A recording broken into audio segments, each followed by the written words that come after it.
আসসালামু আলাইকুম। আজকে আমি আপনাদের সাথে আলোচনা করব আওয়ামী লীগের ৫ জন খুবই সৎ, ভদ্র এবং খুবই ভালো নেতা সম্পর্কে।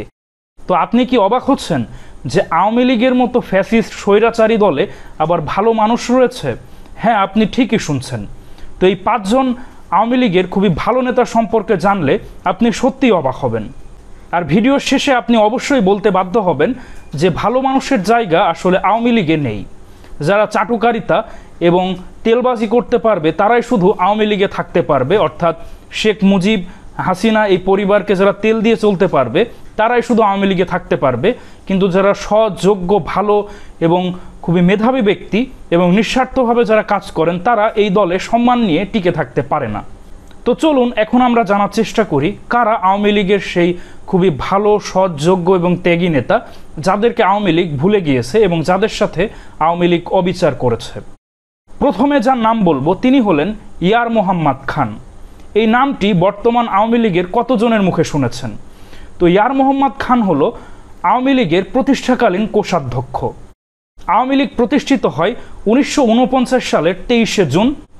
আওয়ামী লীগ প্রতিষ্ঠার শুরুতে এই দলটির কোনো স্থায়ী পার্টি অফিস ছিল না, কিন্তু ইয়ার মোহাম্মদ খান তার বহুতল ভবনের নিচতলা পুরোটাই আওয়ামী লীগের অস্থায়ী পার্টি অফিস হিসাবে ব্যবহার করতে দিয়েছিলেন। এখানে প্রায় বেশ কয়েক বছর আওয়ামী লীগ অস্থায়ী পার্টি অফিস হিসাবে সেই ইয়ার মোহাম্মদ খানের বাড়ি ব্যবহার করেছিলেন। শুধু তাই নয়, আওয়ামী লীগের নেতাকর্মীদেরকে ইয়ার মোহাম্মদ খানের ওয়াইফ তাদেরকে রান্না করে খাওয়াতেন, অর্থাৎ নেতাকর্মীরা মিটিং শেষে ইয়ার মোহাম্মদ খানের বাড়িতেই খাওয়া দাওয়া করতেন। আর শুধু তাই নয়, ইয়ার মোহাম্মদ খান তার ব্যবহৃত বিলাসবহুল একটি জিপ গাড়ি আওয়ামী লীগকে দান করেছিলেন পার্টির বিভিন্ন কাজে বা কোথাও যাওয়ার জন্য। তাহলে বুঝতেই পারছেন ইয়ার মোহাম্মদ খান ছিলেন একেবারে নিঃস্বার্থ এবং ত্যাগী একজন নেতা, যিনি আওয়ামী লীগকে শুধু দিয়েই গিয়েছেন। এর পরিণামে আওয়ামী লীগ থেকে কিছুই পাননি এবং বর্তমানের যারা আওয়ামী লীগ করেন তারা ইয়ার মোহাম্মদ খানকে অনেকে চেনেই না। যেই ব্যক্তি যার নিজের বাড়ির নিচতলা পুরোটাই আওয়ামী লীগের পার্টি অফিস হিসাবে কয়েক বছর ব্যবহার করতে দিলেন, নিজের গাড়ি আওয়ামী লীগকে দান করে দিলেন, শুধু তাই নয় তার প্রতিষ্ঠিত পত্রিকা সে ইত্তেফাক সেটাও কিন্তু আওয়ামী লীগকে দিয়ে দিয়েছিলেন। তো আওয়ামী লীগের পরবর্তী যে নেতার নাম বলবো তিনি হলেন আওয়ামী লীগের প্রতিষ্ঠাকালীন সাধারণ সম্পাদক শামসুল হক। যে সময় শেখ মুজিব ছিলেন যুগ্ম সাধারণ সম্পাদক, অর্থাৎ শামসুল হকের নিচের পদে ছিলেন শেখ মুজিবুর রহমান। কিন্তু ভাষা আন্দোলনের পরে সেই সুস্থ শামসুল হক গ্রেফতার হন, কিন্তু জেল থেকে মুক্তি পেয়ে তিনি একেবারে পাগল হয়ে পথে পথে ঘুরে বেরিয়েছেন। শুধু তাই নয়, অনেকে পথে পথে তাকে ঘুরতে এবং শুয়ে থাকতে দেখেছেন এবং অনেক বিতর্ক রয়েছে যে শেখ মুজিবুর রহমান নাকি শামসুল হককে হিংসা করতেন, কারণ তিনি ছিলেন পরবর্তী ভবিষ্যৎ নেতা, শেখ মুজিবুর রহমানের সিনিয়র ছিলেন। কিন্তু সেই শামসুল হককে আওয়ামী লীগ কোনো খোঁজ নেয়নি। তিনি কোথায় কিভাবে মারা গিয়েছেন বর্তমান প্রজন্মের আওয়ামী লীগাররা কেউ জানেই না। আপনি কি কখনো শেখ হাসিনার মুখে শামসুল হকের নাম শুনেছেন? অর্থাৎ বর্তমান যে ওবায়দুল কাদেরের যে পজিশন, সেই পজিশনে ছিলেন শামসুল হক। সেই শামসুল হক পাগল হয়ে পথে পথে ঘুরেছেন এবং সেই পাগল অবস্থায় মৃত্যুবরণ করেছেন।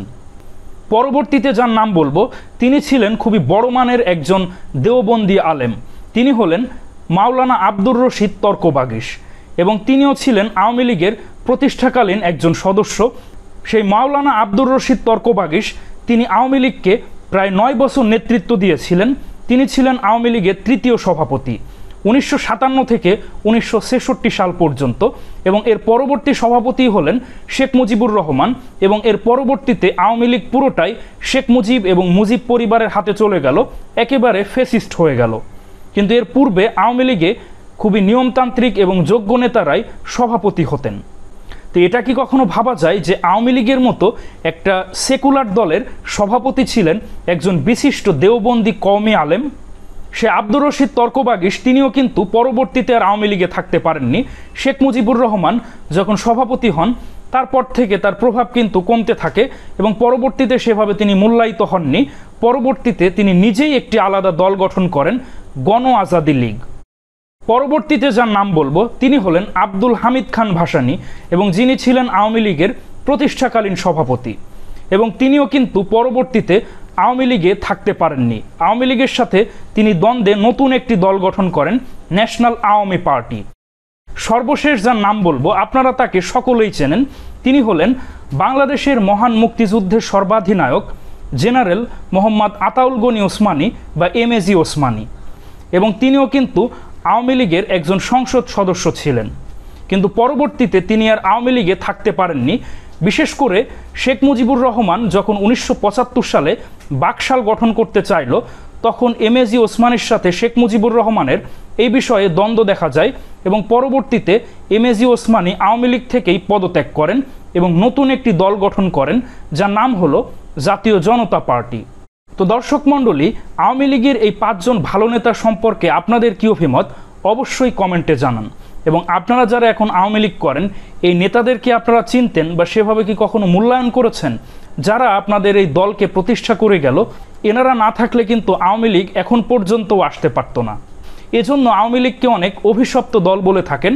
যারা আওয়ামী লীগকে জন্ম দেয় বা আওয়ামী লীগের জন্য ত্যাগ স্বীকার করে, তারা একসময় আওয়ামী লীগে থাকতে পারে না। তো এরকম অনেক নেতা, ভালো নেতা রয়েছেন যারা কেউই পরবর্তীতে আওয়ামী লীগে থাকতে পারেনি, যেমন তাজউদ্দিন আহমেদ। তারপর অনেক ভালো নেতা শাহজাহান সিরাজ, নূরে আলম সিদ্দিকী, তারা কিন্তু কেউ পরবর্তীতে আওয়ামী লীগে থাকতে পারেননি, হয় অন্য দলে যোগ দিয়েছেন অথবা কেউ নিষ্ক্রিয় হয়ে গিয়েছেন।